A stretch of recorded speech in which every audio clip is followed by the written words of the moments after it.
हरे कृष्ण सर्वांना. स्वागत आहे सर्वांचे. तर 18 सॉरी, 18 दिवसात भगवद्गीतेचे 18 अध्याय पाहणार होतो आपण. आज आपला शेवटचा अध्याय, 18वा अध्याय बघणार. तर झाला आपला प्रवास पूर्ण. आज शेवटचा दिवस. तर आपल्या रेश्मा माताजी ज्या को होस्ट आहेत, ग्रुपच्या ऍडमिन आहेत आणि इथे पण स्क्रीन शेअरिंग, रेकॉर्डिंग असं बरंच सगळं बघतात. तर त्यांचे आपण आभार मानूया. त्यांच्या एकदम बिझी शेड्यूल मधून ते आपल्यासाठी वेळ काढतात. त्याच्यानंतर आपल्या मराठीच्या ग्रुप हेड आहेत पूजा माताजी, त्यांचे पण प्रणाम करते त्यांना. कारण माताजी म्हणजे हे उपक्रम चालवण्यासाठी खूप लक्ष देऊन, वेळ देऊन हे सर्व जातीने करत असतात. पुन्हा आमची टेक्निकल टीम असते, म्हणजे ह्या ज्या स्लाइड्स पाहतो आपण, ह्या मराठीमध्ये ट्रान्सलेट कराव्या लागतात वगैरे असं बरंच असतं. आपण फक्त म्हणजे फ्रंटवर असतो, पण मागे बऱ्याच जणांच्या ह्याच्यामध्ये सेवा असतात वेगवेगळ्या प्रकारच्या. तर त्या सगळ्यांवर साठी त्यांचे आपण आभार मानूया. आणि आपला 18वा अध्याय आता आपण बघूया. मंगलाचरण घेऊया हा आपण. ओम अज्ञानतिमिरांधस्य ज्ञानांजन शलाकया चक्षुरुन्मीलितं येन तस्मै श्री गुरवे नमः. श्री चैतन्य मनोभीष्टं स्थापितं येन भूतले स्वयं रूप कदा मह्यं ददाति स्वपदान्तिकं. हे कृष्ण करुणा सिंधो दीनबंधो जगत्पते गोपेश गोपिका कांत राधाकांत नमोस्तुते. तप्त कांचन गौरांगी राधे वृंदावनेश्वरी वृषभानुसुते देवी प्रणमामि हरिप्रिये. नमः ओम विष्णुपदाय कृष्णपृष्ठाय भूतले श्रीमते भक्ति वेदांत स्वामी इति नामिने. नमस्ते सारस्वते देवी गौरवाणी प्रचारिणे निर्विशेष शून्यवादी पाश्चात्य देश तारिणे. जय श्री कृष्ण चैतन्य प्रभु नित्यानंद श्री अद्वैत गदाधर श्रीवासादि गौर भक्त वृंद. हरे कृष्णा कृष्ण कृष्णा हरे हरे, हरे राम राम राम हरे हरे. हरे कृष्णा कृष्ण कृष्णा हरे हरे, हरे राम राम राम हरे हरे. हा, तर आपण आज 18वा म्हणजे तसं बघायला गेलं तर 17व्या अध्यायापर्यंत आपली गीता ही म्हणजे कृष्णाने सांगून पूर्ण केलेली आहे. 18वा अध्याय म्हणजे बऱ्यापैकी जे काही सांगितलं तेच परत रिपीट आहे. तर बघूया आपण आता हे पहिली म्हणजे हा अध्याय सुरू करूया.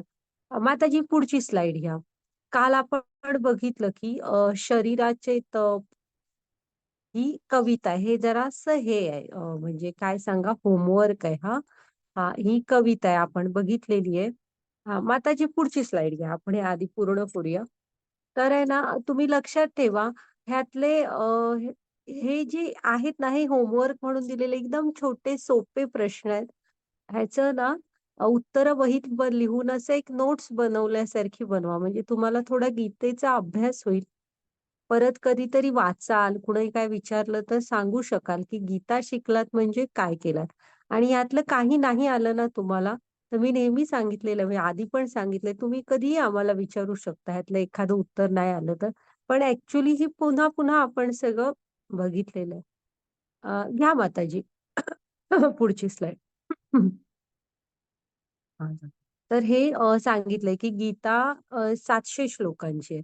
त्यात कसं आहे, सुरुवातीचे 6 अध्याय कर्मयोगाचे आहेत, मधले 6 भक्ती योगाचे आणि शेवटचे 6 ज्ञान योगाचे. तर भक्ती योग जो आहे ना, तो असा मधी जपून ठेवलाय. हे पण आपण बघितलंय, होय की नाही? तो एखादी महत्वाची गोष्ट आपण मध्ये ठेवतो ना, तसा भक्ती योग पण मध्ये जपून ठेवलाय. हां. मग त्याची ठीक आहे. हे आपण कृष्णांना ह्या षड ऐश्वर्याने कृष्ण युक्त आहेत. हां, असू दे. पुढची स्लाईड घ्या. 5 विषय ईश्वर, जीव, प्रकृती, काळ आणि कर्म. भगवद्गीतेचे हे 5 विषय आहेत. ही कृष्ण अर्जुनाने पहिल्या अध्यायात आपण बघितली होती, की दया, आनंद नाही, पाप, कौटुंबिक परंपरा आणि तो असमंजस म्हणजे गोंधळात होता. निर्णय घेऊ शकत नव्हता. ही 5वी अशी ही 5 कारणं दिली होती. ह्यातनं एक लक्षात ठेवा, आता शेवटचा दिवस झालं आपलं, की आपण दुःखी का आहोत याची कारणं आपल्याला शोधावी लागतील आणि वरिष्ठांकडून मार्गदर्शन घ्यावं लागेल आपल्याला हां. हे विजयाची 9 कारणं पाहिली होती. धर्मक्षेत्र, तो दिव्य रथ होता, कपिध्वजा, शंखनाद, गांडीव, तख्त जीविता, मोक्षदा एकादशी, भाग्यलक्ष्मी आणि ऋषिकेश. ही 9 अर्जुन युद्ध का जिंकणार होता? या 9 कारणांमुळे हां. हे बघितलंय आपण. घ्या माताजी पुढची स्लाईड. हा मुळातच हा अध्याय म्हणजे आपलं रिपीट आहे. आपण काय बघितलो. अ, हे ईश्वर प्राप्ती, प्रभू प्राप्तीचे 3 टप्पे आहेत. ब्रह्म, परमात्मा आणि भगवान. मग आपल्याला फक्त ब्रह्म म्हणजे प्रकाशामध्ये नाही अडकून पडायचं. आपण ध्यान योगात शिकलोय, की ते खूप अवघड असं क्लेशदायक मार्ग आहे तो. तर आपण भक्तीमध्ये स्वतःला जोडून घेतलं तर हाच मार्ग आनंददायक होतो आणि आपल्याला पुढं जायचंय हां. परमात्मा रूपाला बघायचंय आणि त्याच्यानंतर गोलोक वृंदावनातले हे आपले कृष्ण हां, गोविंद रूपातले. आहे कलियुगातली धर्म काय आहेत? तर हे सत्ययुगामध्ये विष्णूंची ध्यानधारणा. त्रेतायुगामध्ये म्हणजे यज्ञ वेगवेगळे. द्वापार युगामध्ये विस्तृत अशा मंदिर पूजा आणि कलियुगात आपण हे काहीही करायला समर्थ नाही. त्यामुळे कलियुगामध्ये तुम्ही म्हणजे कृष्णांच्या पवित्र नामाचा जप एवढंच आपल्याला धर्माचं म्हणून सांगितलेलं आहे. हां, घ्या मग त्याची पुढची स्लाईड. कारण आपलं आयुष्य लहान आहे, बुद्धी लहान आहे, साधनं नाहीत आपल्याकडे. ह्या नवविधा भक्ती म्हणतात, नवधा भक्ती. ह्यातली कुठलीही भक्तीचा मार्ग इथे कसं असतं ना, प्रत्येकाला एकच गोष्ट आवडेल असं नाही. त्यामुळे ह्या 9 पैकी तुम्हाला जो मार्ग छान वाटतो, तो तुम्ही आयुष्यात अनुसरा. आपण श्रवणम कीर्तनम विष्णो स्मरणम पादसेवनम अर्चनम वंदनम दास्यम साख्यम आत्मनिवेदनम जो तुम्हाला आवडेल तो मार्ग घ्या हा. हे शांतीसूत्र लक्षात ठेवा की कृष्ण परम आनंद आहेत, सर्वोच्च नियंत्रक आहेत आणि कृष्णच आपला एकुलता एक परोपकारी मित्र आहे. हम्म. लक्षात ठेवा मित्र खूप असतात पण कृष्ण हे एकदम जवळचे ते हृदयातच असतात. आपल्या अवतीभोवती पण आहेत तसे हृदयात पण आहेत. त्यांच्यापासून वेगळं आपलं अस्तित्व असू नाही शकत. हम्म. त्यामुळे ते सर्वात जवळचे परोपकारी मित्र आहेत. हां, हे शांती सूत्र आहे आणि ह्यामुळे आपल्याला इथे एक शांतता मिळते. छान आहे हे. लक्षात ठेवा आणि ह्याचा अनुभव जीवनात घ्यायचा आहे आपण हां. हा घ्या माताजी पुढची स्लाईड. हे दुसऱ्या अध्यायामध्ये आपण बघितलेलं आहे बरेचदा. पुढचं घ्या माताजी, की आपण कोण आहोत? शरीर नाही, आत्मा आहोत. पुढची घ्या स्लाईड माताजी. आत्म्याचा आकार काय आहे? तर केसाच्या टोकाचा 10,000वा भाग. आणि आत्मा मृत्यूनंतर ह्या शरीरातून दुसऱ्या शरीरात जातो. त्याच्यावर शस्त्र वगैरे चालत नाही. हं. आता हे दुसऱ्याच अध्यायातला आहे की स्थितप्रज्ञ मनुष्य कसा हवा? देहिनोस्मित यथा देहे कौमारम यौवनम जरा तथा देहांत प्राप्तिर्धीर तत्र न मुह्यती. म्हणजे जीवनात प्रत्येकाच्या कुमार अवस्था म्हणजे तो जन्म घेणार मग कुमार अवस्था, यौवन अवस्था, म्हातारपण असं येत राहतं. तर स्थितप्रज्ञ लोक अशा बदलांनी विचलित होत नाहीत. हा 15.15वा श्लोक, महत्वाचा श्लोक. हरे कृष्ण.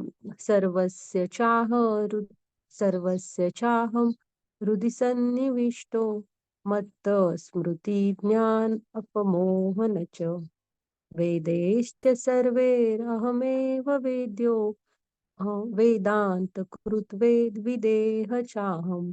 तर तुम्ही एक लक्षात ठेवा की हा श्लोक, तसं पण मी तुम्हाला सांगितलंय गीतेचा 15वा अध्याय बालपणापासून तुम्ही कुठेतरी त्याच्या अक्रॉस येणारच कधी ना कधीतरी. छोटीशी गीताई वगैरे म्हणून. तर इथे स्पष्ट सांगितलेलं आहे, सर्वस्य चाहम हृदि सन्निविष्टो, की सर्वांच्या हृदयामध्ये मी असतो. त्यांच्यापासूनच स्मृती ज्ञान विस्मृती होते. हा आणि वेदांचे संकलक म्हणजे वेद बनवलेत त्यांनी, वेदांचं ज्ञानही त्यांनी दिलंय. आणि वेदांचं म्हणजे ध्येय, वेदांचं ज्ञेय काय आहे, ध्येय म्हणजे वेदांचं सार मूळ काय आहे, तर कृष्ण आहे. हा सर्व काही ते. त्यामुळे हा श्लोक लक्षात ठेवा. कधी कोणी विचारलं तर सांगा वाचा गीता म्हणायचं आणि बघा इथे सांगितलेलं आहे हे स्पष्ट. घ्या माताजी पुढची स्लाईड.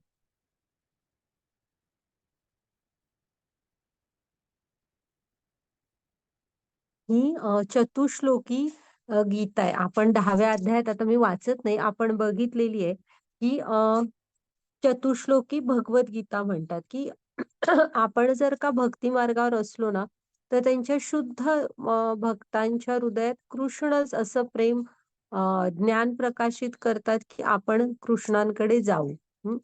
तर ही चतुश्लोकी भगवद्गीता 10.8, 9, 10 आणि 11. पत्रम पुष्पम फलम तोयम यो मे भक्त्या प्रयश्चती तत् अहम भक्ती उपरुतम अश्नामी प्रयत आत्मनः.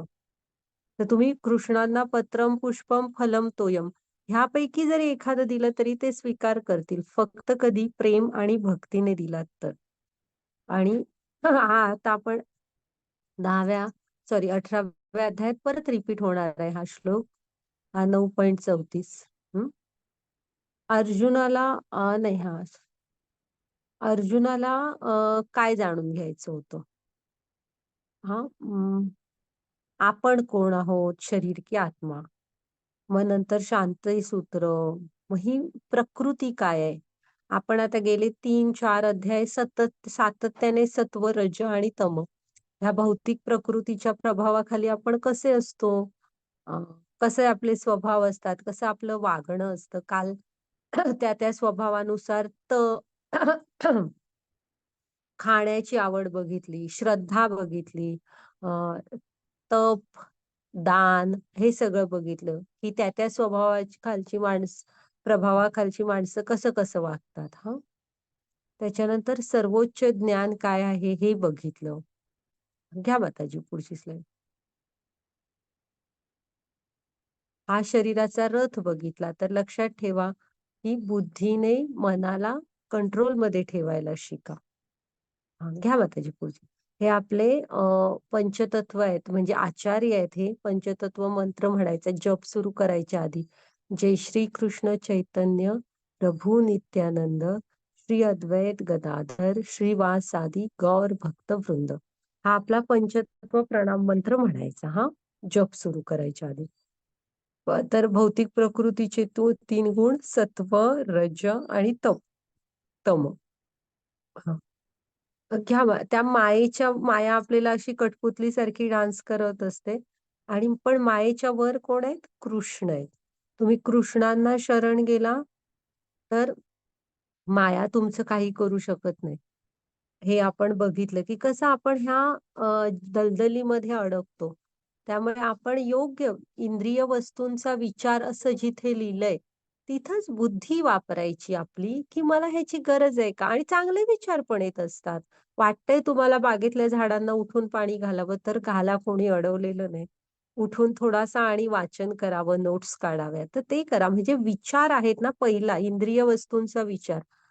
तर तिथे जरा स्वतःच्या विचारांना बुद्धीने वापरायला शिका तिथेच. मग पुढच्या ह्या सगळ्या अधःपतनामध्ये आपण अडकणार नाही. हां, म्हणून ते शरीराचा रथ आहे ना, त्याचा लगाम बुद्धीच्या हातात दिलेला आहे. तो आपण पण जरा ट्रेनिंग करून बुद्धीने वापर करायचा, बुद्धीचा. हं, हां. आता जी पुढची स्लाईड आहे. सर्वात श्रेष्ठ गुण कुठला आहे? तर शुद्ध सत्व गुण. जे भक्त असतात, शुद्ध भक्त, ते शुद्ध सत्व गुणात स्थित असतात. कृष्णांना जोडलेले असतात. कृष्णांची पूजा. हां, आणि हे एक आदर्श कुटुंब आहे बघा. तुम्ही शिकताय तर तुमच्या आई-वडिलांना सांगू शकता, भावंडांना सांगू शकता. आई शिकते तर आपल्या नवऱ्याला, मुलांना सांगू शकते. म्हणजे कुटुंब प्रमुख म्हणून पतिदेव शिकतायत, तर ते आपल्या मुलांना आणि बायकोला हे सांगू शकता. हे एक आदर्श कुटुंब दाखवलंय. आणि आपण म्हणजे आपल्याबरोबर आपल्या आजूबाजूच्यांना पण हे ज्ञान द्यायचा प्रयत्न करावा हां. हे शुद्ध सत्वगुण असतो. तर आणि हे खाली एक आदर्श कुटुंब आहे. हां, घ्या माताजी पुढची स्लाईड. हे म्हणजे तुम्ही जीवनात लक्षात ठेवा, की बाहेर तुम्हाला चांगलं हवंय, मान्य आहे. तर आत काहीतरी चांगलं जायला हवं. तर चांगल्या वस्तू म्हणजे हे घ्या, स्वतःमध्ये भरा किंवा आकलन वगैरे वाढेल तुमचं. चांगलं काहीतरी आत भरा, तर बाहेर नक्कीच चांगलं येणार. Good in, good out. हं. घ्या माताजी पुढची स्लाईड. आता आपल्यातले हे आपण पण बघितले, की दोन्ही गुण आपल्यामध्ये आहेत. दैवी गुण आणि आसुरी गुण. तर ते जे सुरुवातीला निर्भीडपणा, अ, नम्रता, असे अहिंसा, असे बरेच दैवी गुण आपण बघितले. दान, तपश्चर्या. तर हे गुण आपलं सत्यता, हे आपल्यामध्ये आणायचा आपण प्रयत्न करायला हवा. म्हणजे आपले दैवी गुण आपोआप वाढतील, म्हणजे आपला कृष्णांकडचा मार्ग जास्त सोपा होत जाईल. आसुरी गुणांना प्रोत्साहन द्यायचं नाही. हां. मग त्याची पुढची स्लाईड घ्या. आहे. तुम्ही कृष्णाला प्रेमाने काय देऊ शकता? हे बघा, तुलसीचं पान, फूल, फळ, पाणी काहीही देऊ शकता. पण प्रेम आणि भक्ती हवी. घ्या माताजी पुढची स्लाईड. तर आपण काल बघितलं वाणीचं तप काय आहे? हां, हरे कृष्ण. वा वाचू का? वाचू का हां, माताजी? तुम्हाला हरे जमेल ना? हा हा हरे कृष्ण. आपले शब्द काळजीपूर्वक वापरा. शब्द तलवारीपेक्षाही मजबूत असतात. जर तुम्ही बोलण्याचा प्रस्ताव दिला तर नेहमी स्वतःला विचारा, हे सत्य, हे खरे आहे का? ते आवश्यक आहे का? हे शब्द छान दयाळू आहेत का? हरे कृष्ण. म्हणजे ही वाणी आपण आता काल शरीराचा तप बघितला. अ, वाणीचा तप. तर वाणीचा तप हा आहे आणि काहीही बोलताना मी तुम्हाला काल पण सांगितलं ना, तुमच्या असत्य बोलण्याने कधीही समोरच्याला त्रास होता नाही. वाणी सत्य हवी तुमची. आणि काही खूप बोलतो आपण, विनाकारण खूप बोलतो. तर बोलताना जरा विचार करून बोला, की ह्या गोष्टी प्रश्न हा विचार आहे स्वतःला, की मी जे बोलतोय हे खरं आहे का? मग ते आवश्यक आहे का? कारण आपण जेवढं जास्त बोलतो, तेवढी आपल्या शरीराची एनर्जी वेस्ट होत असते. मग हरिनाम जप करा, 16 माळा करा.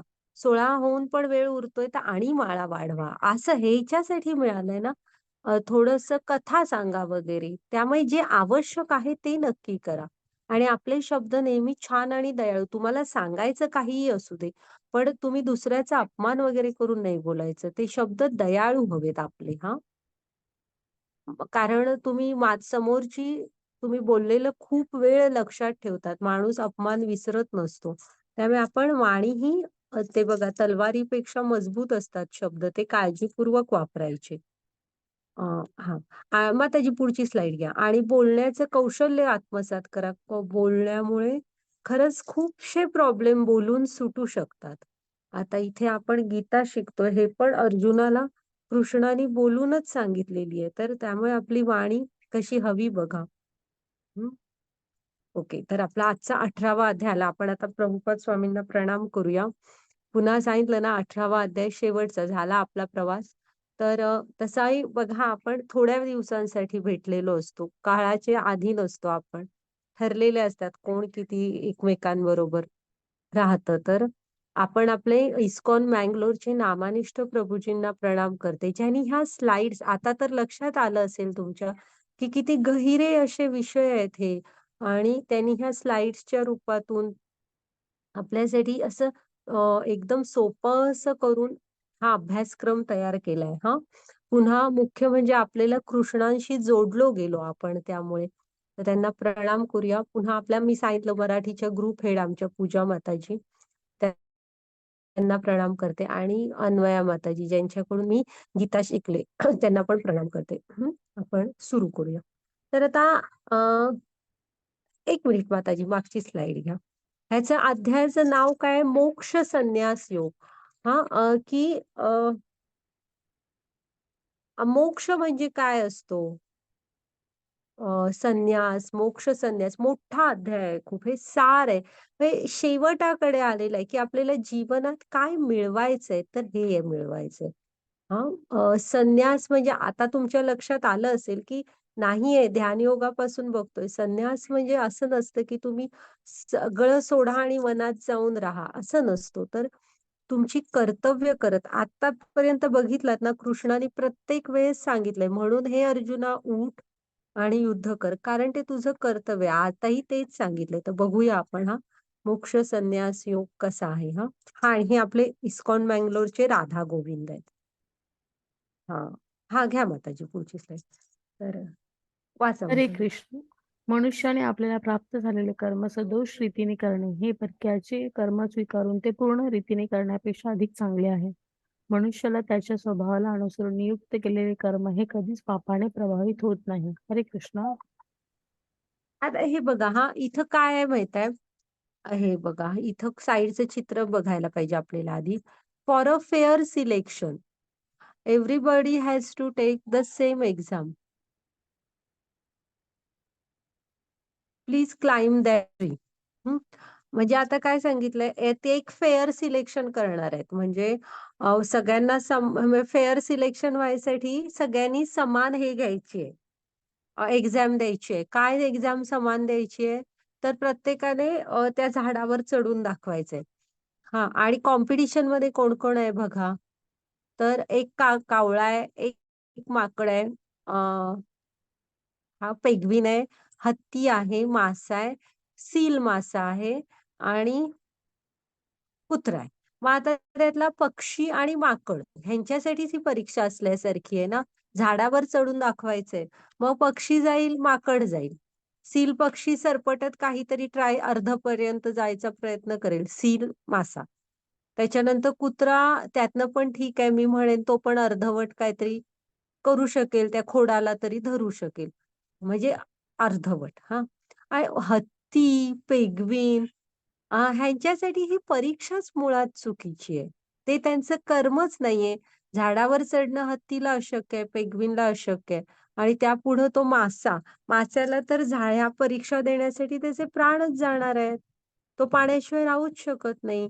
मग इथे कृष्णांना काय सांगायचंय माहितीये, की तुम्ही दुसऱ्याची म्हणजे काय म्हणतायत कृष्ण, मनुष्याने आपल्याला प्राप्त झालेले कर्म सदोष रीतीने करणे, हे परक्याचे कर्म स्वीकारून ते पूर्ण रीतीने करण्यापेक्षा अधिक चांगले आहे. हां, म्हणजे तुम्ही आपल्याला जे कर्तव्य आहे आपलं, ते आपण पूर्ण करायला हवं. त्याच्यापासून पळून जाऊन मग उपयोग नसतो किंवा सारासार विचार वगैरे न करता स्वतःचं सोडून दुसरा करतोय म्हणून मी करतोय हे खूप जीवनात चुकीचं असतं. ते मला जमणार आहे का? मला ते आवडतं का? हे आपण आधी विचारायला हवं स्वतःला. कारण ते काय म्हणतायत बघा, की परक्याचे कर्म स्वीकारून ते तुम्ही पूर्ण रीतीने करत नाहीयेत ना, मग ते जमलं नाही व्यवस्थित. त्यामुळे आपण आधी विचार करायला हवा, की हे मला आवडतं का? हे मला मला माझ्यासाठी बनलंय का? असं. हां. आणि मनुष्याला त्याच्या स्वभावाला ला अनुसरून नियुक्त केलेले कर्म हे कधीच पापाने प्रभावित होत नाही. म्हणजे हां, आपला स्वभाव ओळखा, की तुम्हाला काय करायला आवडतं आणि त्याला अनुसरून नियुक्त केलेले कर्म हे कधी पापाने प्रभावित होत नाही. म्हणजे तुम्हाला जमतं, जो तुमचा स्वभाव आहे तुमचा, हे तुम्हाला आवडतं. एखाद्याला गाणं गायला आवडतं, शिकवायला आवडतं, चित्र काढायला आवडतात. म्हणजे तुमच्या स्वभावाला एखाद्याला ते लीडरच असतात. त्यांना काम तुमच्या घरात काही असू दे, त्यांना ॲडमिनिस्ट्रेशन म्हणजे ते सगळं ऍडमिनिस्ट्रेशन मध्ये व्यवस्थित असतात ते अरेंज करण्यामध्ये. हा ज्याचा त्याचा स्वभाव असतो. तर ते कृष्ण तेच म्हणतात की स्वतःच्या स्वभावाला अनुसरून तुम्ही जे कर्म करताना ते पापाने प्रभावित होत नाही. हम्म. त्यामुळे दुसऱ्या करतोय मग मी त्याची कॉपी करतो वगैरे हे योग्य नसतं. तुम्हाला काय आवडतं, तुमची आवड काय आहे हे बघा. माताजी घ्या पुढची slide.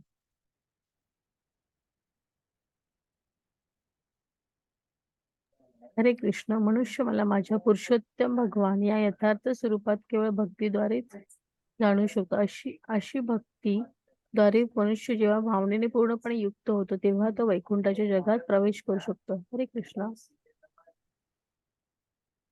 बघा हा की ते काय सांगतायत की मनुष्य मला माझ्या पुरुषोत्तम भगवान या रूपात केवळ भक्तीद्वारे जाणू शकतो. म्हणजे दुसरं काहीही नाही.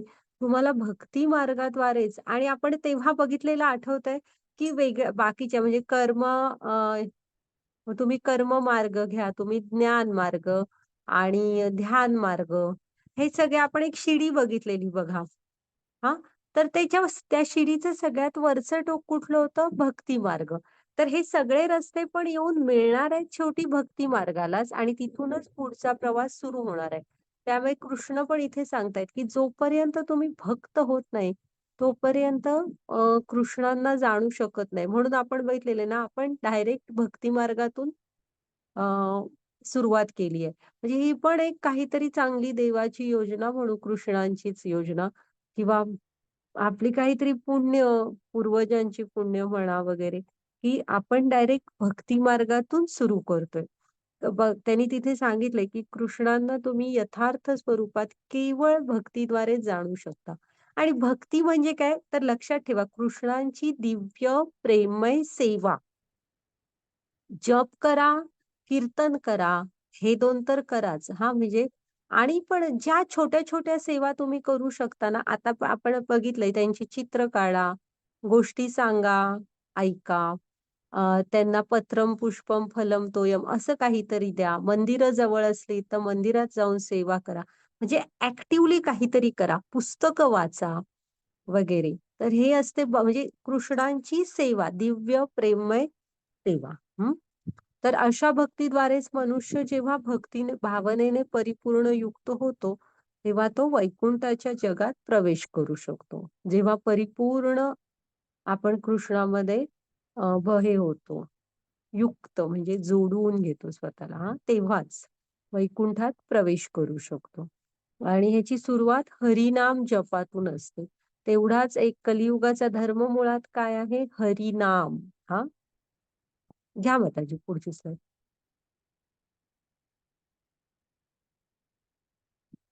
आणि ते गुरु भेटावे लागतात. आता बघा ती मधमाशी आहे, तिला हे कसं म्हणजे ती बरणीभोवती तशी हे पण करतीये. पण ते कसा खायचा मध तो काय तिला जमणार नाहीये. ते गुरु यावे लागतात. गुरु जेव्हा आपल्या आयुष्यात येणार ना, तेव्हा आपल्याला ते बघा त्यांनी तिने मग ते व्यवस्थित केलं ना, चमच्याने खाली उघडलं आणि चमच्याने खाल्लं. तर ह्यासाठी आपल्या जीवनात गुरूंचे मार्गदर्शन मिळावं लागतं. शास्त्र ही गहिरी आहेत. ते सोपी नाहीत समजायला. मग गुरूंकडून त्याचे योग्य अर्थ आपल्याला समजून घ्यावे लागतात वगैरे. तर गुरूंचं येणं किंवा तुम्ही गुरूंकडे शरण जाणं अत्यंत महत्वाचं असतं. त्यांनी सांगितलेल्या मार्गांवर चालणं. म्हणजे चालायचा ऍटलीस्ट प्रयत्न तरी करणं. हा घ्या माताजी पुढची स्लाईड.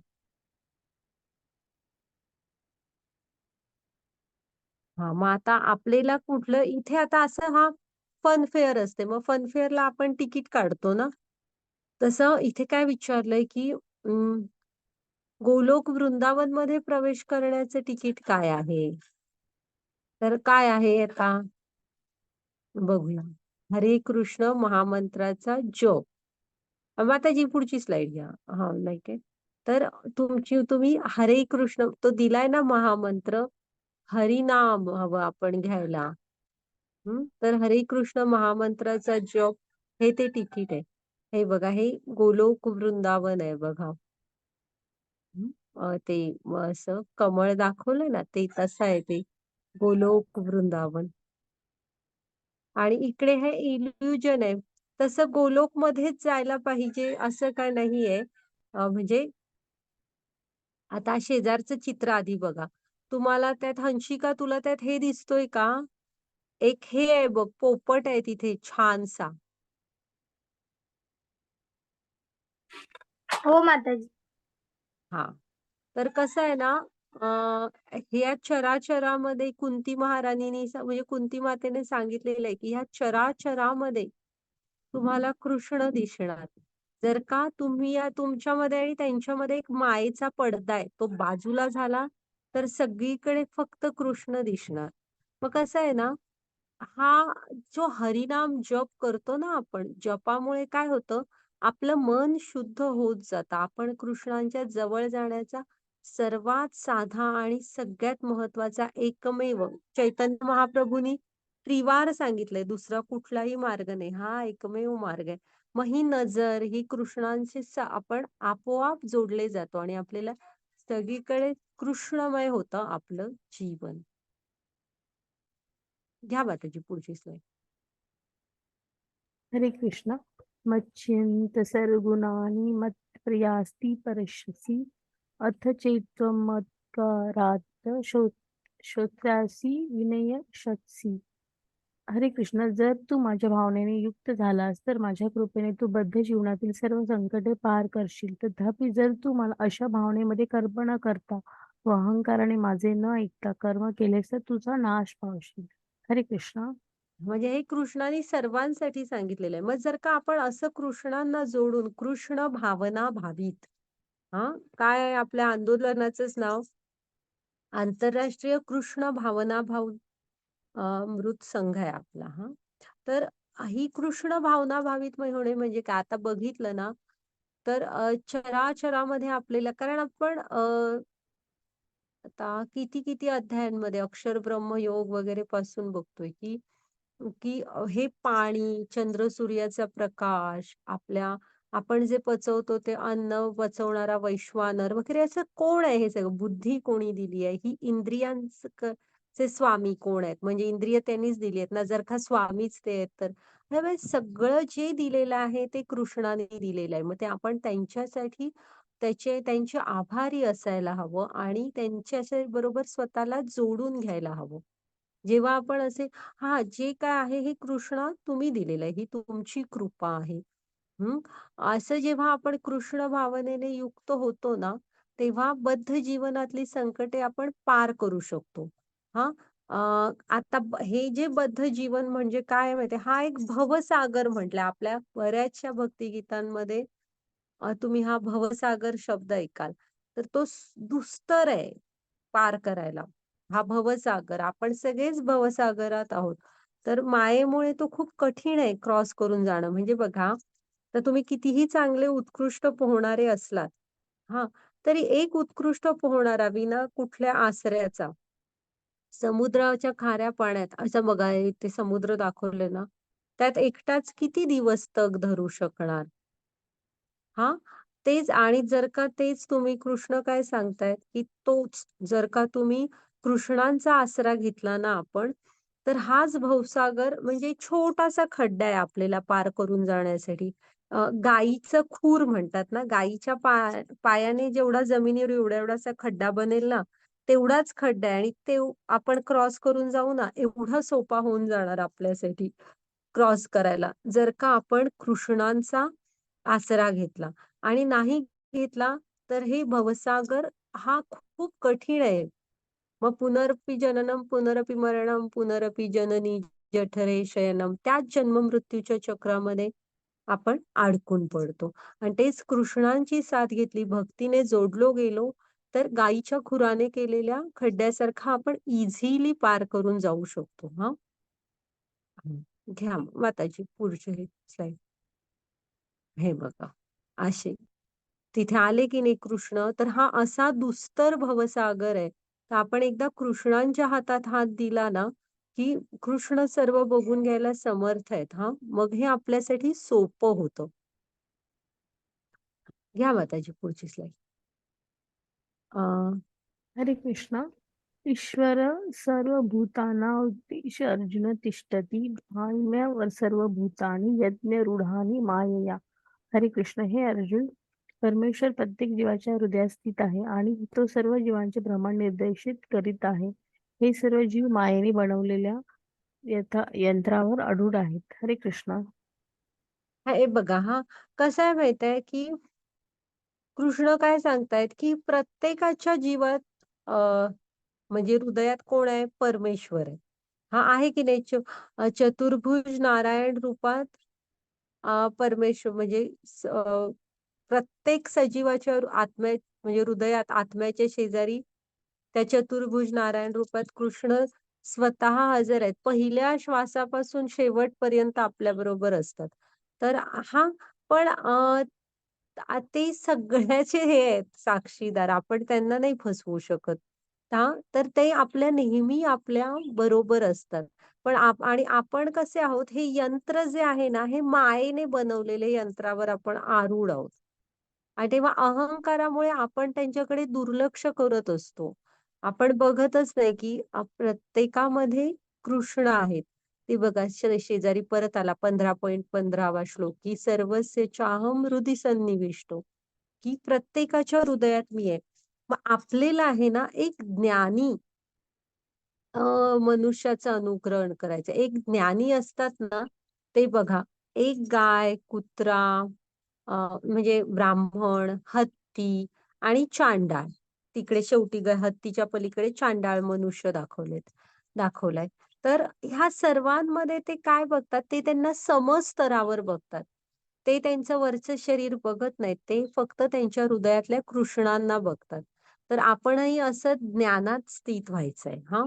मायेच्या पलीकडे जायचंय आणि आपण म्हणजे सत्व, रज, तम ह्या सर्वाच्या पलीकडे शुद्ध सत्व गुणात कृष्णांचा आधार घेत स्थित व्हायचंय आणि आपण सर्वांमध्ये कृष्णांना पाहायचंय. हं. घ्या माताजी पुढची स्लाईड. आता हे की नाही थोडंसं आपलं शरीर आतून प्रत्येकाचं असं दिसतं. हे वरचं जे आहे ना, हा फक्त एक पॅकिंग आहे. ज्याच्यामध्ये आपण खूप म्हणजे खूप प्रमाणाबाहेर अडकून पडलोय. हां, कसं दिसतो, हा कसा दिसतो, तो कसा दिसतो. मग ते त्याच्याविषयीच्याच बातम्या म्हणजे आपलं सगळं मीडिया वगैरे हे बघाल ना, तर एक जरासं थोडंसं ज्ञानाच्या दृष्टीने बघाल, तर प्रत्येकाचं मशीन हे आतमध्ये असं आहे बघा बॉडीचं आणि एवढी सुपिरियर रचना आहे आपल्या शरीराची माहिती तर म्हणजे आता आपण काल जरा बघितलं ना, आपण काय-काय खात असतो, तर ते सगळं पचवलं जातं वगैरे. त्यामुळे सांगितले, की अन्न वगैरे जरा विचार करून घ्या. पण त्याचे साइड इफेक्ट होतात म्हणून. तर पण एक सुपिरियर शरीर आहे आपलं. खूप उत्कृष्ट रचना आहे कृष्णांची. तर पण हे आतून हे असं जटिल असं आहे. पण आपण आत्मा तर लांबच. फक्त ह्या वरच्या दिसण्यामध्ये खूप म्हणजे खूप भुलून गेलोय. तर गुरूंचं मार्गदर्शन घ्या. ज्ञानाच्या नजरेने जरा बघायला शिकूया आणि आपण प्रत्येकाच्या हृदयातल्या कृष्णांना बघायला शिकूया. हं. ज्ञानात स्थित व्हायला पाहिजे आपण. हां, घ्या माताजी पुढची स्लाईड. हां, हे इथे गजेंद्रांची गोष्ट सांगितलेली. मग गोष्ट म्हणजे कशी भागवतमध्ये ही गोष्ट आहे. गजेंद्रना जे म्हणजे ते कसं होतं जलक्रीडा. आता हत्ती असतात राजा असले तरी पाण्यात सरोवर बघितल्यावर पाण्यात जातात ना मज्जा करायला अशी थपथपी वगैरे करायला. तेव्हा कसं होतं पण त्यांच्या लक्षात येत नाही तिथे खाली पाण्यात खूप असं थपथप थपथप हालचाल झाल्यामुळे ना हालचाल पाणी हलल्यामुळे त्या पाण्यात खाली तळात एक मोठा मगर असतो. तो त्यांचा पाय पकडतो. पण त्यांच्या नंतर लक्षात येतं. मग एक क्षण येतो. गजेंद्र पहिल्यांदा खूप प्रयत्न करतात त्या मगरीपासून स्वतःला सोडवायची वगैरे आणि तसं बघायला गेलं तर गजेंद्रांची ताकद खूप जास्त होती मगरीपेक्षा. हं. पण प्रॉब्लेम काय असतो, मगर पाण्यात त्यांना भारी पडत असते. ते जमिनीवर असतं तर गजेंद्रने असं धरून फिरवून आपटलं असतं. पण पाण्यात मगर त्यांना जड होत असते. कारण ते कसं आहे पाण्यात राहून माशाशी वैर करू नका म्हणतात ना, तिथं पाणी हे तिचं क्षेत्र होतं मगरीचं. मग एक क्षण येतो, की जितेंद्र सगळंच थांबवतात. आणि त्यांना ना ते कृष्णांना हाक म्हणजे भजन गायला सुरू करतात. त्यांना त्यांच्या पूर्वजन्मातलं त्यांनी केलेलं कृष्णांची भजन ऐकायला आठवायला सुरू होतं आणि ते गायला सुरू करतात, की "हे गोविंद हे गोपाल हम तो जीवन हारे." असं छानसं भजन आहे ते. मग नंतर ते एक हाक ऐकल्यावर ते बघा कृष्ण म्हणजे लगेच गरुडावर बैसून येतात त्यांना सोडवायला. तर एक गरज आहे आपण एक हाक मारायची. हां, घ्या माताजी पुढची स्लाईड.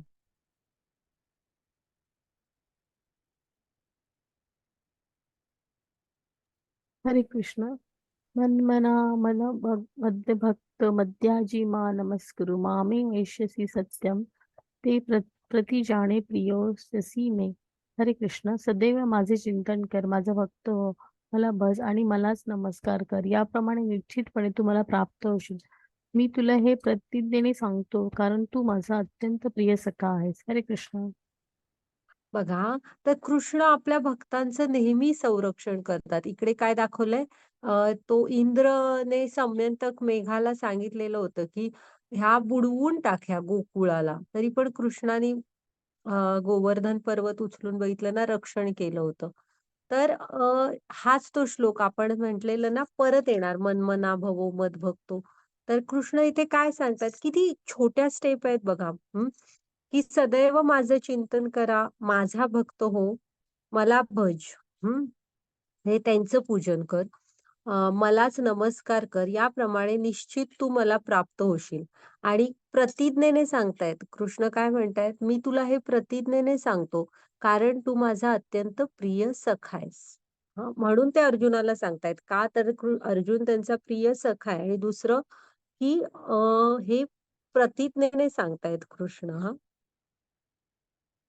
घ्या. आता हे पुढे दाखवलंय बघा मनमना. त्यामुळे तुम्ही पण लक्षात ठेवा. हा हा 9.34 तो श्लोक. मी सांगितलेलं ना तेव्हा हा परत 18व्या अध्यायात बघणार. हे बघा. मनमना भव म्हणजे जप करा. कृष्णांना मत भक्तो त्यांना अर्पण करा जे काही कराल ते. हा वद्याजी म्हणजे कृष्णांची पूजा करा आणि कृष्णांना नमस्कार करा. तर ह्या 4 गोष्टी कृष्ण आपल्याला करायला सांगतायत, की जप करा. जे काही जीवनात म्हणजे जेव्हा आपण अन्न खातो ते तर आपण बघितलं का अर्पण करायचं. हाच ती सारी त्यांची कृपा आहे. आपल्याला काहीतरी कृपा त्यांची म्हणून मिळालं. मग त्यांना आभार मानूनच खायचं आणि अर्पण करून प्रसाद होतो मग तो. पूजा करायची त्यांची आणि त्यांना नमस्कार करायचा.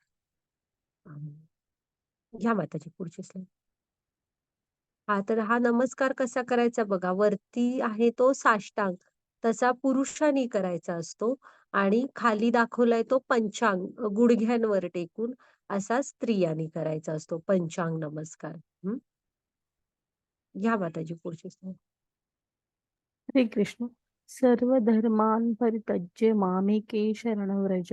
अहं त्वा सर्व पापेभ्यो मोक्षयिष्यामि मा शुच. हरे कृष्ण. सर्व प्रकारच्या धर्माचा त्याग करा, केवळ मला शरण ये. मी तुला सर्व पापांपासून मुक्त करीन. घाबरू नकोस. हरे कृष्ण.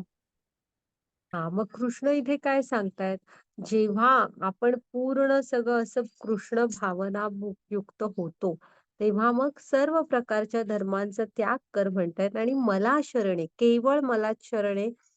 त्यामुळे आपण सर्व पापांपासून मुक्त होईल आणि घाबरू नको म्हणतायत. तर जेव्हा आपण कृष्णांच्या भक्तीच्या मार्गावर चालतो ना, तेव्हा आपण निर्धास्त, निर्भीड असायला हवं, की आपला ठाम विश्वास हवा. प्रल्हादांचा होता ना ठाम विश्वास, की त्यांचे नारायण त्यांच्यासाठी धावून येणार. तसाच ठाम विश्वास आपला पण हवा. तर ते काय म्हणतायत, घाबरू नकोस. घ्या माताजी पुढची स्लाईड.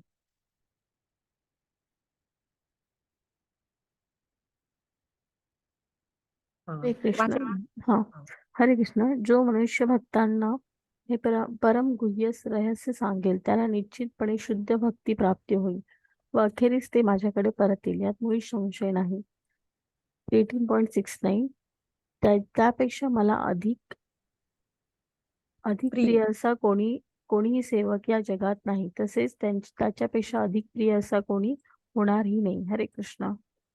बघा कृष्ण काय सांगतायत, की जो मनुष्य भक्तांना हे परम गुह्य म्हणजे हे जे गीतेचं आता ज्ञान म्हणजे काय तर आपण गीतेमध्ये शिकलेलो आहे सर्वोच्च ज्ञान कुठलं आहे तर आपला आत्म्याचं परमात्म्याशी म्हणजे कृष्णांशी असलेलं नातं काय आहे हे तत्वतः समजून घेणं आणि ते पुन्हा म्हणजे ते नातं नुसतं समजून नाही तर ते नातं जोडणं हे सर्वोच्च ज्ञान आहे.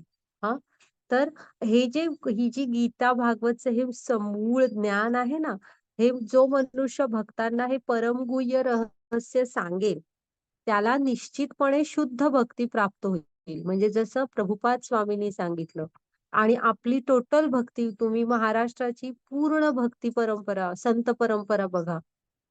त्यांनी काय सांगितलंय हेच गीता भागवतचं ज्ञान सोप्या सोप्या भाषेत आपल्याकडे पर्यंत पोहोचवायचा किती किती प्रयत्न केला तर अशा शुद्ध भक्ती प्राप्त होईल म्हणतात आणि अखेरीस ते माझ्याकडे परत येतील आणि यात मुळीच शंका नाही म्हणतायत कृष्ण. हा आणि असे जे भक्त आहेत ना त्यांचे शुद्ध ज्यांनी गीता भागवतचं ज्ञान हे सामान्य लोकांना देण्याचा प्रयत्न केला हा तर त्यांच्यापेक्षा अधिक प्रिय असा कोणीही सेवक या जगात नाही. म्हणजे त्यांच्यापेक्षा प्रिय कृष्णांना कोणही नाहीये आणि त्यांच्यापेक्षा अधिक प्रिय कोण होणारही नाही. एवढं प्रेम असतं कृष्णांचं आपल्या भक्तांवर बघा तुम्ही. आणि इथे तुम्ही ना गीता पूर्ण आपण आता पूर्णत्वाकडे आलोच. तर कधी तुम्ही बघितलं का त्यांनी मला हे दे, ते दे असं काही सांगितलं का? हे व्रत करा किंवा असं उलट त्याच्या बदल्यात त्यांनीच किती काय काय सांगितलेलं आहे, की आपल्याला वैकुंठ, गोलोक धाम प्राप्त होईल. पुन्हा ती जन्म-मृत्यूच्या फेऱ्यातनं सुटका होईल वगैरे.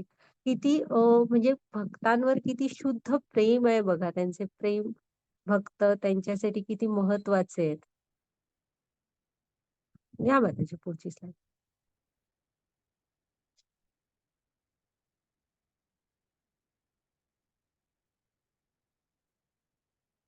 हां, वाचा.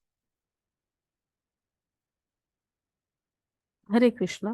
आणि मी जाहीर करतो की जो कोणी आपल्या या पवित्र संवादाचा अभ्यास करतो तो त्याच्या बुद्धीने माझी उपासना करतो. हरे कृष्ण. हरे कृष्ण. तर इथे कृष्ण काय सांगतायत बघा, ते जाहीर करतायत. असं नाहीये, की नुसतं सांगतायत. ते जाहीर करतायत, की जो कोणी आपल्या म्हणजे आता हा जो भगवद्गीता आहे हे काय आहे? तर अर्जुन आणि कृष्ण ह्यांच्यातला संवाद आहे. होय की नाही? तर ह्या पवित्र संवादाचा जो अभ्यास करतो ना, तो त्याच्या बुद्धीने कृष्णांची उपासना करतो. म्हणजे आता आपण आपल्या बुद्धीने थोडासा छोट्या मुलांसारखा प्रयत्न करतोय, गीता समजून घेण्याचा. तर कृष्ण काय म्हणतायत, आपण आपल्या बुद्धीने त्यांची सेवा करतोय. म्हणजे हा छोटासा उपयोग, प्रयत्न सुद्धा गृहीत धरला जातो बघा, की आपण आपल्या बुद्धीने त्यांची सेवा करतोय. हं. घ्या माताजी पुढची स्लाईड.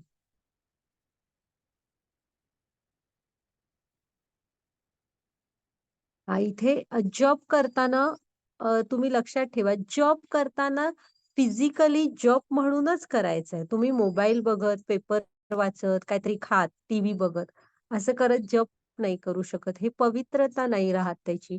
जप हा जप म्हणून बसायचं करायला हां.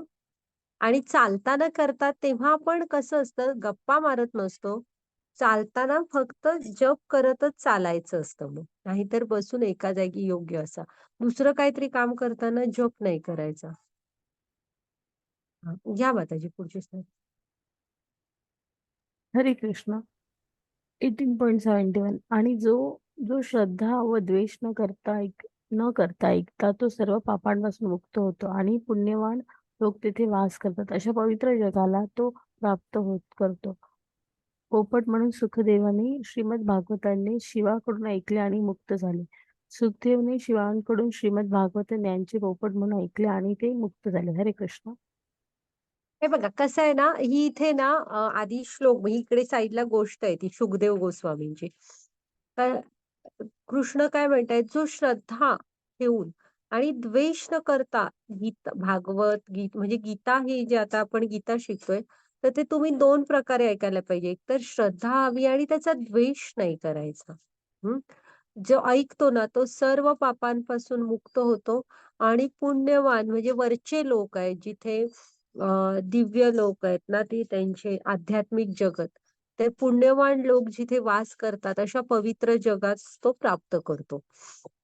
मग इथे आहे ना एकदा तुम्ही मुळात आदर्श गृहस्थ म्हणून शिवजींकडे बघितलं जातं. आपले शंकर महादेव आहेत ना, हे आदर्श गृहस्थ आहेत. तुम्ही शंकरांकडे ज्या वेळेस जाल, दुसरं काहीही मागू नका. फक्त ज्ञान आणि वैराग्य मागायला हवं. कारण कैलासपीठ हे ज्ञानपीठ आहे. तुम्ही आपली सगळी रामायण, महाभारत म्हणजे सगळी पुराणं, भागवतम ह्या सगळ्याच्या मुळात जाल ना, तर शंकर पार्वतीला सांगतायत अशीच सुरुवात आहे. म्हणजे त्यांनी बघा ज्ञान आपल्या पत्नीला पण सांगितलं. आणि गणेश, कार्तिकेय ही सगळे भक्त आहेत. तर ते त्यामुळे शिवजींचं कुटुंब हे एक आदर्श गृहस्थ आहेत ते. हं. आणि त्यामुळे आपण त्यांच्याकडे नेहमी ज्ञान आणि वैराग्य ह्या 2 गोष्टी मागाव्यात. तर आणि वैष्णवानाम यथा शंभो म्हणजे वैष्णवांमध्ये शिवजी सर्वात वरिष्ठ वैष्णव कोण आहेत? तर शिवजी आहेत. मग एकदा ते पार्वती, माता पार्वतींना ना हे सांगत असतात भागवतम. तेव्हा झाडावर मागे एक पोपट बसलेला असतो. पोपट पण राधा राणीच्या सेवेतला पोपट असतो आधीचा. तर तो पोपट असतो ना, तो त्या झाडावर बसतो आणि तो तल्लीन होऊन ते पूर्ण भागवतम ऐकतो. आणि तो पण हू, हू असा मध्ये असा करत असतो. मग नंतर काय होतं, तो भागवतम ऐकतो आणि नंतर त्याच्या लक्षात येतं शिवजींच्या, की अरे पोपट पण ऐकतोय म्हणून. मग ते पोपटाला बघून त्याला घाबरायला होतं. आता महादेव आपल्याला शिक्षा करतील काय म्हणून. मग तो उडून जातो आणि व्यासदेवांच्या पत्नीच्या पोटात गर्भ म्हणून राहतो.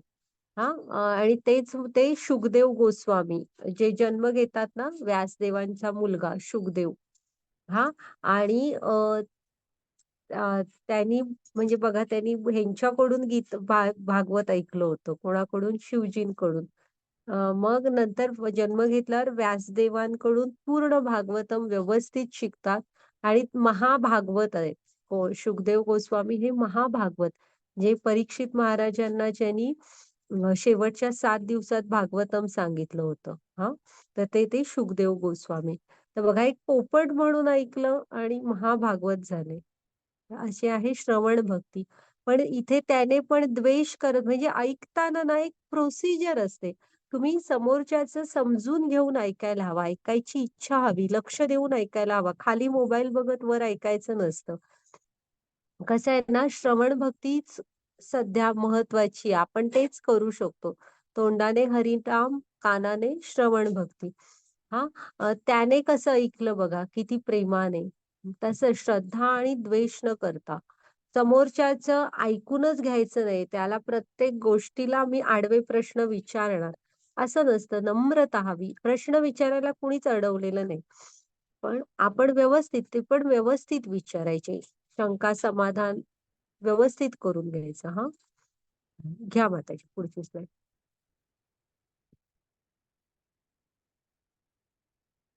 हरे कृष्ण. अर्जुन म्हणाला, हे कृष्ण, हे अच्युत, माझा मोह आता नष्ट झाला आहे. तुमच्या कृपेने मला पुन्हा प्राप्त झाली आहे.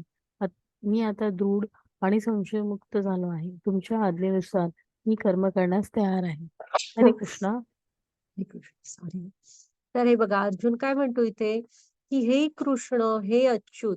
आता त्याचा म्हणजे हाच तो कृष्ण अर्जुन होता जो पहिल्या अध्यायामध्ये कसा बसला होता म्हणजे त्याच्या हातातनं धनुष्य पडतो अक्षरशः. हा इतका हे होतो म्हणजे दुःखी बनतो की मी लढणार नाही म्हणतो आणि आता तोच अर्जुन काय म्हणतोय, हे कृष्ण, हे अच्युत, माझे मोह आता नष्ट झाला आहे. तुमच्या कृपेने मला माझी स्मृती परत प्राप्त झाली आहे.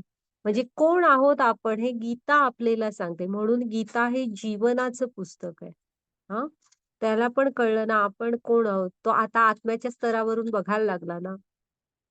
तर आपण म्हणजे स्मृती प्राप्त झाली आहे. मी आता दृढ आणि संशयमुक्त झालो आहे. तुमच्या आज्ञेनुसार कर्म करण्यास मी तयार आहे. हां. तर प्रत्येक वेळेस कृष्ण त्याला सांगवते, "उठ अर्जुना, लढ, लढ." आता बघा तो कसा तयार झाला. तर आपण पण असेच अर्जुनाप्रमाणे व्हायला हवे. प्रश्न आपल्याला पडतात तर योग्य लोकांकडून त्याची उत्तरं मिळवायला हवीत नम्रतेने. हां. माताजी पुढची स्लाईड घ्या. तर बघा की 45 मिनिटाचा संवाद आहे. गीता ही कृष्णाने अर्जुनांना 45 मिनिटात सांगितली होती.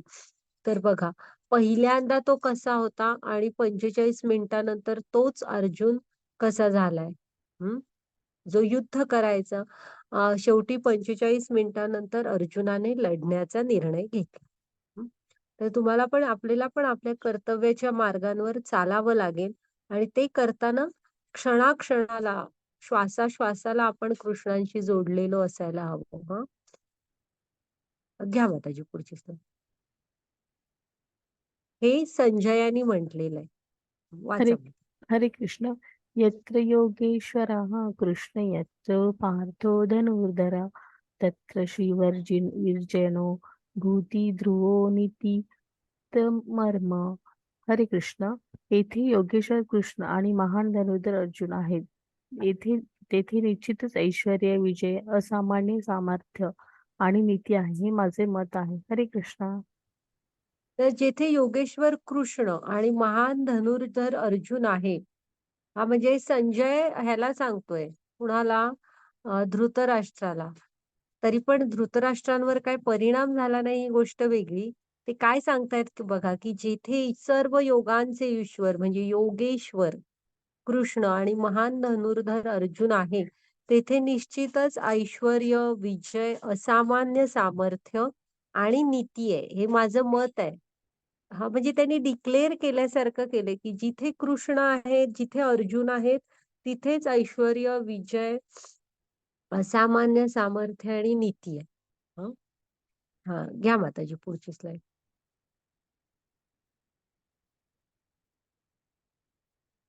तर आपण पण जीवनातला हा धडा लक्षात ठेवा, की जर का कृष्ण तुमच्या पाठीशी असतील, तर आयुष्यात तुम्ही नेहमीच जिंकू शकता. हं. ह्या त्यांच्या बालपणीतल्या लीला बघा. घ्या माताजी पुढची स्लाईड. तर हरे भगवद्गीतेचा हा संदेश हा वाचा. लक्षात ठेवा हा संदेश. भगवद्गीतेचा संदेश. आपण आत्मा आहोत. कृष्ण ईश्वरांचे सर्वोत्तम व्यक्तिमत्व आहे. भक्ती सेवा ही परिपूर्णता प्राप्त करण्याची सर्वोत्तम प्रक्रिया आहे. हरे कृष्ण. हा म्हणजे आपण आत्मा आहोत. कृष्ण सर्वोच्च आहे. हा. आणि भक्ती सेवा ही एकमेव अशी गोष्ट आहे ज्याने आपण परिपूर्णता प्राप्त करू शकू. हं. घ्या माताजी पुढची स्लाईड. तर ते बघा ते काय म्हणतात, आपला वेळ वाया घालवू नका, जप करा, आनंदी राहा. हा. घ्या माताजी पुढची स्लाईड.